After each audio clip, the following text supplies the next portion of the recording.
नमस्ते बच्चों, कैसे हैं आप सब। चलिए आज हम अपने जूही पाठ्य पुस्तिका के दूसरे अध्याय के विषय में चर्चा करते हैं। हमारे नए अध्याय का अर्थात दूसरे अध्याय का नाम है आदमी की पहचान। इस पाठ के अंतर्गत मुल्ला नसरुद्दीन जी ने एक अत्यंत प्रेरक प्रसंग के माध्यम से हमें व्यक्ति की पहचान कराना सिखाया है। उसी के विषय में आज हम चर्चा करते हैं। सबसे पहले हम ये जानते हैं कि मुल्ला नसरुद्दीन कौन थे। वे हौजा तुर्की के सबसे प्रसिद्ध विनोद चरित्र थे। उनकी चतुराई तथा वाक्पटुता के किस्से वास्तविकता पर आधारित होते थे, जिससे वे व्यंग के माध्यम से या यूँ कहे हंसी मजाक के माध्यम से वास्तविकता की ओर इशारा करते थे। उनकी कुछ 350 कथा संग्रह है। तो आइए इसी में से एक कथा हम पढ़ते हैं और हमारी कथा का नाम है आदमी की पहचान। एक बार नसरुद्दीन साहब घर पर आराम कर रहे थे। तभी उनका सेवक आया और बोला, साहब दरवाजे पर कोई आदमी आया था। मुल्ला नसरुद्दीन ने सेवक से पूछा, वह कौन था, क्या मैं उसे जानता हूँ? सेवक ने अपने दिमाग पर जोर डाला और बोला, नहीं साहब, पहले तो उस आदमी को कभी नहीं देखा, लेकिन हाँ, वह आपके लिए चिट्ठी दे गया है। नसरुद्दीन साहब ने सेवक के हाथ से चिट्ठी ले ली और उसे पढ़ते हुए बोले, नगर के एक धनी और इज्जतदार आदमी ने अपने यहाँ मुझे किसी कार्यक्रम में बुलाया है। सेवक भी बहुत खुश हो गया और उसने कहा, यह तो बहुत खुशी की बात है साहब। फिर अचानक मुल्ला नसरुद्दीन एक बड़ी गहरी सोच में पड़ गए और बोले, भाई मेरे पास तो ऐसे कपड़े ही नहीं हैं जो मैं उस बड़े से कार्यक्रम में पहन सकूं, मुझे नए कपड़े सिलवाने होंगे। सेवक ने कहा, साहब मैं अभी दर्जी को बुला कर लाता हूँ। तो इस प्रकार से नसरुद्दीन साहब के सेवक ने एक दर्जी को बुला लाया और उसके पश्चात नसरुद्दीन साहब ने एक रेशम का सुंदर सा कुर्ता उस कार्यक्रम में जाने के लिए तैयार कर लिया। आज कार्यक्रम का दिन है और नसरुद्दीन साहब किसी काम की वजह से उसी दिन बाहर गए थे और वो उनके उस काम में इस प्रकार से फंस गए कि उन्हें कार्यक्रम में जाने के लिए देर हो गई और वो सोचने लगे कि क्यों ना मैं इन्हीं कपड़ों में कार्यक्रम में चला जाऊं। यदि नए कपड़े पहनने के लिए घर जाऊंगा तो देर हो जाएगी। और यही सोचकर उन्होंने उसी साधारण कपड़े में कार्यक्रम में जाने की बात सोची और वे उन्हीं कपड़ों में उस धनी अमीर आदमी के घर में कार्यक्रम के लिए पहुंच गए।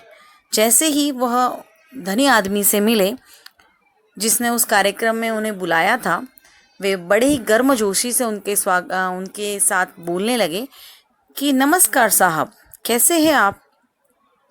धनी आदमी की नज़रें सीधी नसरुद्दीन के साधारण कपड़ों पर गई। उसने सोचा शायद कोई निर्धन व्यक्ति है, तभी ऐसे कपड़े पहनकर आ गया होगा। उसने नसरुद्दीन को अनदेखा कर दिया।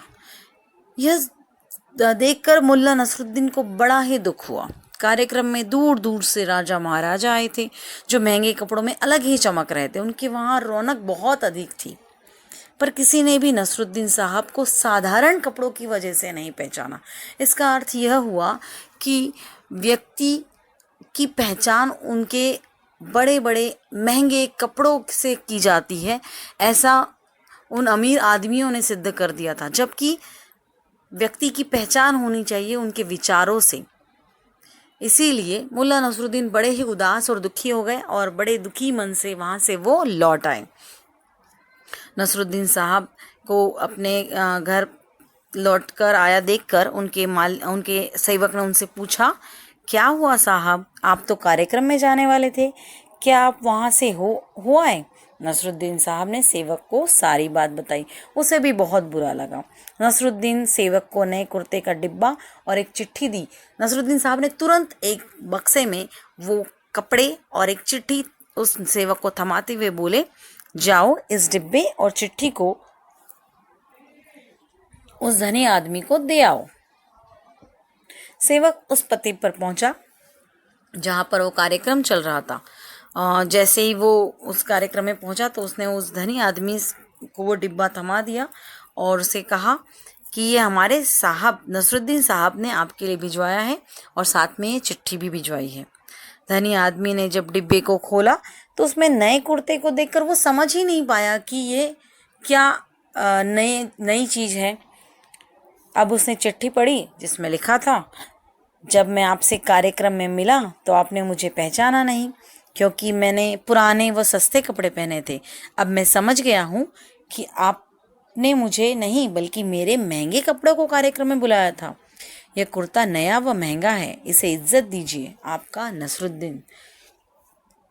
चिट्ठी पढ़कर धनी आदमी को सब कुछ समझ में आ गया और वो धनी आदमी इतना अधिक शर्मिंदा महसूस करने लगा, क्योंकि सच बात यह है कि अगर हम व्यक्तियों को उसके कपड़ों से पहचानने लगे तो हमें उनके कपड़ों को ही इज्जत देनी चाहिए, ना कि व्यक्तियों को। लेकिन यह एक गलत धारणा है हमारी कि हम व्यक्तियों के कपड़ों को देखकर उन्हें बहुत अधिक इज्जत देते हैं। अमीर आदमियों को उनके कपड़ों से पहचाना जाता है, जबकि होना ये चाहिए कि हमें उनके उच्च विचारों से, प्रत्येक व्यक्ति के उच्च विचारों से उसकी पहचान बननी चाहिए। तो ये उस अमीर आदमी के समझ में आ गया और वो तुरंत अपने कार्यक्रम को कार्यक्रम को बीच में से छोड़ के ही तुरंत वो मुल्ला नसरुद्दीन जी के घर पहुंचा और उन्होंने विनम्रता से या बहुत अधिक आग्रह के साथ, शर्मिंदगी के साथ मुल्ला जी से कहा, नसरुद्दीन साहब, मैं अपनी गलती पर शर्मिंदा हूँ।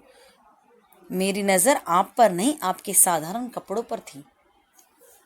नसरुद्दीन साहब हल्के से मुस्कुराए और धनी आदमी को समझाते हुए बोले, साहब, ये समझ लीजिए कि आदमी की पहचान उनके कपड़ों से नहीं बल्कि उनके गुणों से होती है।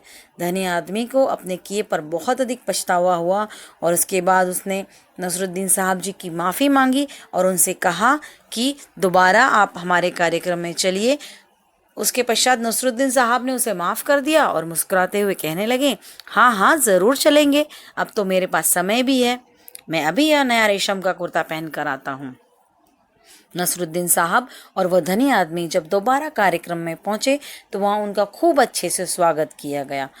इस कहानी से, इस प्रेरक प्रसंग से हमें यह सीख मिलती है कि हमें आदमी के गुणों का सम्मान करना चाहिए, न कि उनकी चीज़ों का या उनके कपड़ों का। तो ये जाहिर सी बात है कि हम अगर व्यक्तियों के गुणों से उन्हें पहचानेंगे तो हम एक अच्छे व्यक्तिमत्व के धनी बनेंगे। और मुल्ला नसरुद्दीन जी ने अपने इसी प्रेरक प्रसंग के माध्यम से हम सभी को यह एक अच्छी मूल्यवान सीख दी है। तो मैं आशा करती हूँ कि आप सभी को यह पाठ अच्छे से समझ में आया होगा और इसी को हम अपने जीवन में उपयोग में लाएंगे, क्योंकि यह हमारे लिए एक मूल्यवान सोच है, मूल्यवान धरोहर है। नए अध्याय में हम तुरंत दूसरे अध्याय में हम फिर से मिलेंगे। तब तक के लिए नमस्ते।